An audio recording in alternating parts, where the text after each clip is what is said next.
Assalamu alaikum everyone. So today I am going to start our new chapter in SST, that is chapter 15, the why civilization perished. Perished means destroyed और perished का मतलब कह सकते हैं कि ख़त्म होना, क्यों civilization ख़त्म हुआ. After Prophet Nuh alayhi salam, people who were saved from the floods by Allah command obeyed Allah and followed the teaching of Prophet Nuh alayhi salam. तो प्रॉफिट नूह अलैहिस्सलाम के बाद जो लोग बचे थे जिन्होंने अल्लाह ताला की बात मानी थी, उन्होंने प्रॉफिट नूह अलैहिस्सलाम को टीचिंग को फॉलो किया. देन केम आद द डिसेंडेंट ऑफ नूह अलैहिस्सलाम, और फिर वो आद कहलाने लगे, मतलब डिसेंडेंट ऑफ नूह अलैहिस्सलाम, मतलब नूह अलैहिस्सलाम के वंश के जो थे. Who lived in South Arabia, और वो साउथ अरेबिया में रहने लगे. They were very tall and strong people, वो बहुत ही टॉल थे, टॉल मतलब लंबे, और स्ट्रॉन्ग लोग थे, स्ट्रॉन्ग पीपल थे. They carved great mansions with wonderful pillars in the mountains as their homes. Carved मतलब कि जो उससे पत्थर से जो बनाते हैं वो डिज़ाइन, तो उसी को कहते हैं कार्व. तो carved great mansions, great with wonderful pillars, बहुत से ग्रेट अच्छे अच्छे पिलर्स से उन्होंने बनाया. In the mountains as their homes, मतलब कि माउंटेन्स से, माउंटेन को काट कर उसको मतलब पूरा अच्छे से डिज़ाइन करके वहाँ पर माउंटेन पे अपना होम बनाया, इन्होंने अपना घर बनाया. They called there city Iram, और अपने सिटी का नाम क्या था, ईरम. उनके सिटी का नाम क्या था, Iram. As time passed by the people of Aad became very arrogant and forgot about the one. और जैसे जैसे टाइम पास होता गया, जो आद के जो लोग थे, जो आद कहलाते थे, बिकेम वेरी एरोगेंट, मतलब वो बहुत ही एरोगेंट हो गए. And forgot about the one, और बहुत ही घमंडी हो गए, और वो अल्लाह ताला के बारे में भूल गए. द स्ट्रॉन्गेस्ट, और वो बहुत ही ताकतवर थे, और वो समझते थे कि वो बहुत ताकतवर हैं, बहुत घमंडी हो गए, और वो अल्लाह ताला के जितने भी कमांड थे सब भूल गए, अल्लाह ताला के बारे में भूल गए. They even made idols of their ancestors and started worshipping him, और यहाँ तक कि वो क्या करते थे, अपने एंसेस्टर के आइडल बनाने लगे. एंसेस्टर्स मतलब कि अपने पूर्वजों के आइडल बनाने लगे और उनकी वर्शिप करने लगे, मतलब उनकी इबादत करने लगे. Allah sent Prophet Hud alayhi salam to guide and preach them, but they did not turn away from their evil ways which displeased Allah. इसके बाद अल्लाह ताला ने प्रॉफिट हूद अलैहि सलाम को भेजा उनको गाइडेंस करने के लिए, ताकि उनको बताएं कि अल्लाह एक है, सिर्फ उन्हीं की इबादत करें और किसी की इबादत ना करें.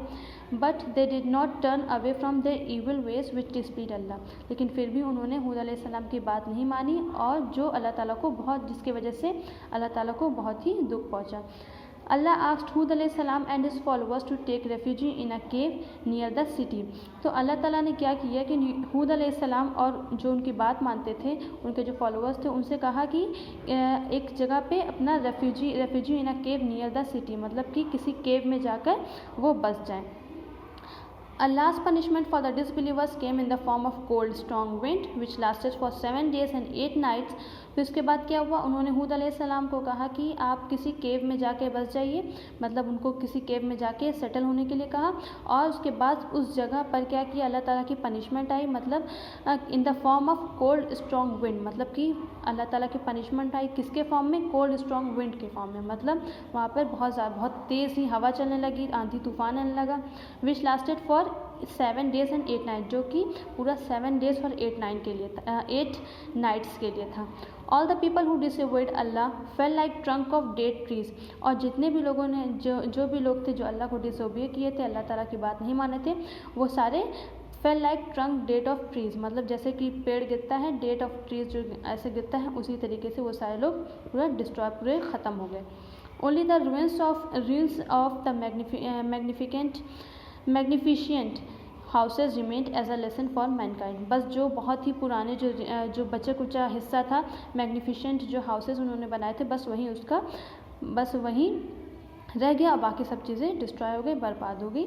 ये एक ह्यूमन मैनकाइंड के लेसन के तौर पे, सबक के तौर पे बस वही चीज़ें बची रह गई, और सब कुछ ख़त्म हो गया वहाँ पर. After the punishment from Allah, the people of Ad who were believers spread in the land and civilization began once again. इसके बाद जब पनिशमेंट जब पूरा हो गई, तो जो फॉलोअर्स जो बचे थे, जो बिलीवर्स बचे थे, वो spread in the land and civilization began again, once again. वो अलग अलग वो लैंड में स्प्रेड हो गए, मतलब फैल गए, चले गए, और वहाँ पे फिर से सिविलाइजेशन उन्होंने स्टार्ट किया. फिर वहाँ से सिविलाइजेशन फिर से स्टार्ट हुआ. Many centuries after the civilization of Thamud developed and prospered. फिर बहुत सी सेंचुरीज गुजरी, फिर वहाँ पे सिविलाइजेशन ऑफ सामुद आया और वहाँ पे वो सिविलाइजेशन बहुत ही डेवलप हुआ, बहुत ही प्रॉस्पर्ड हुआ। प्रॉस्पर्ड मतलब बहुत तरक्की किया। The civilization of Thamud was strong and rich. तो जो सामुद का जो सिविलाइजेशन था वो बहुत ही स्ट्रॉन्ग था और बहुत ही रिच था, अमीर था। They also cut and carved spacious and beautiful houses in the mountains. वो भी यही काम करते थे, मतलब कि जो माउंटेन्स थे उसमें उसको कार्व करके पूरा अच्छे से डिज़ाइन करके उसको बहुत ही अच्छे से अपना हाउसेस बनाते थे। Now there is tap your knowledge, this you have to do in your book, okay. They even carved huge size beautiful flowers and other designs and patterns on the mountains. तो सिर्फ वो अपना सिर्फ houses नहीं curve करते थे बल्कि beautiful flowers भी कार्व करते थे और अलग अलग डिज़ाइन बनाते थे और पैटर्न बनाते थे माउंटेन्स पर। Allah showered his bounties upon them. Allah ताला की अपनी नेमत उनके इसमें नेमत देते थे। बाउंटीज मतलब नेमत।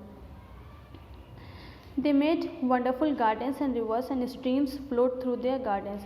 तो वो wonderful garden, they made wonderful gardens and rivers and streams flowed through their gardens. तो वहाँ पे वो बहुत से wonderful gardens उन्होंने बनाए और जिसमें उस garden में से rivers और streams जो flow करते थे उनके garden से। The abundance of provision and riches made these people arrogant. तो एबंडेंस मतलब बहुत ज़्यादा तादाद में, जो बहुत ज़्यादा तादाद में उनके पास जो प्रोविज़न था, जो चीज़ें थी और वो जो इतने अमीर हो गए थे कि वो सारे लोग जो हैं एकदम एरोगेंट हो गए थे, मतलब घमंड, उनके अंदर भी घमंड आ गया था। इतनी ज़्यादा तादाद में चीज़ें पाकर, हर सहूलत पाकर उनके अंदर भी घमंड आ गया था। They forget the teaching of prophet Hud अलैहिस्सलाम, और वो प्रॉफेट हूद अलैहिस्सलाम की टीचिंग को भूल गए। एंड द पनिशमेंट ऑफ आद, और आद की जो पनिशमेंट जो इससे पहले जो आद वाले लोगों को जो पनिशमेंट मिली थी वो भी वो लोग भूल गए। दे ऑल्सो मेड स्टैचूज़ और idols and started worshipping them, और फिर ये लोग भी वही काम करने लगे, ये लोग भी आइडल्स और स्टैचूज़ बनाने लगे और उसकी वर्शिप करने लगे, मतलब उनकी मूर्तियाँ बनाने लगे और उसकी इबादत करने लगे। Allah chose Prophet सल्लल्लाहु अलैहि वसल्लम from this civilization to preach the people the oneness of Allah. तो फिर उसके बाद अल्लाह ताला ने प्रॉफिट सल्लल्लाहु अलैहि वसल्लम को भेजा इस सिविलाइजेशन में ताकि वो अल्लाह ताला के बारे में बताएं कि अल्लाह एक है। Prophet सल्लल्लाहु अलैहि वसल्लम called the people to Allah with wisdom and kindness but only a few followed. फिर प्रॉफिट सल्लल्लाहु अलैहि वसल्लम ने लोगों को बताया अल्लाह एक है और ये उन्होंने बहुत ही अच्छे से, बहुत काइंडनेस से और बहुत ही विजडम से इन्होंने सब लोगों को समझाया, लेकिन सिर्फ कुछ ही लोग उनकी बात को माने। Some of the people asked सल्लल्लाहु to show them a miracle in order to believe in the message, और कुछ लोगों ने ऐसा किया कि उन्होंने सल्लल्लाहु अलैहि वसल्लम से कहा कि आप हम लोग को मिरेकल दिखाइए, मतलब कोई जादू दिखाइए कि जिससे हम आपके जो बता रहे हैं उस बात पर हम लोग यकीन कर सकें। They wanted to see a she camel come out of a rock and give birth to a young camel. वो चाहते थे कि वो शी कैमल मतलब कि कैमल होती है, ऊँटनी होती है, कम आउट ऑफ अ रॉक मतलब वो रॉक से बाहर आए और वो एक यंग कैमल को, एक बड़े से कैमल को वो बर्थ दे। Prophet सल्लल्लाहु अलैहि वसल्लम prayed to Allah and the people saw the miracle which they had asked for. तो फिर प्रॉफिट सल्लल्लाहु अलैहि वसल्लम ने अल्लाह ताला से प्रे किया, उन्होंने अल्लाह ताला से बोला कि ऐसा वो लोग मिरेकल देखना चाह रहे हैं, तो अल्लाह ताला ने उनकी प्रॉफिट सल्लल्लाहु अलैहि वसल्लम की बात मान ली और अल्लाह ताला ने वो मिरेकल लोगों को दिखा दिया। Seeing the miracle, some of them believed but most of them did not. तो ये मिरेकल देख के, ये बहुत ही अनहोनी देख के कुछ लोगों ने बिलीव किया इस बात पे और कुछ लोगों ने फिर भी प्रॉफिट सल्लल्लाहु अलैहि वसल्लम की बात नहीं मानी। प्रॉफिट सल्लल्लाहु अलैहि वसल्लम want the people of Thamud to stay away from the Allah's she camel and let her eat and drink. तो प्रॉफिट सल्लल्लाहु अलैहि वसल्लम ने जो शी कैमल थी वहाँ पर जो ऊँटनी थी उससे लोगों को कहा कि मतलब आप लोग इससे दूर रहिए, कोई इसको नुकसान नहीं पहुँचाएगा और उसको जो खाना है जो पीना है उसको करने दीजिए। 9 wicked and men plotted and killed the she camel while the baby camel ran and disappeared in the mountains.